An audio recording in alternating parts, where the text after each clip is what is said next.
ہم سے محمد بن عبدالرحیم نے روایت کیا، انہوں نے کہا مجھ کو ابو سلمہ الخزائی منصور بن سلمہ نے خبر دی، انہوں نے کہا ہم کو ابن بلال یعنی سلیمان نے زید بن اسلم کے واسطے سے خبر دی،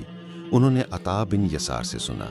انہوں نے حضرت عبداللہ بن عباس رضی اللہ عنہما سے نقل کیا کہ ایک مرتبہ انہوں نے یعنی ابن عباس رضی اللہ عنہما نے وضو کیا تو اپنا چہرہ دھویا اس طرح کہ پہلے پانی کے ایک چلو سے کلی کی اور ناک میں پانی دیا،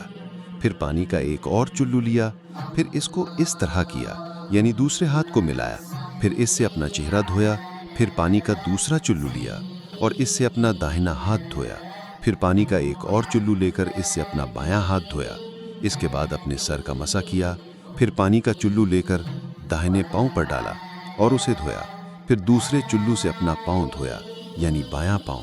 اس کے بعد کہا کہ میں نے رسول اللہ صلی اللہ علیہ وسلم کو اسی طرح وضو کرتے ہوئے دیکھا ہے۔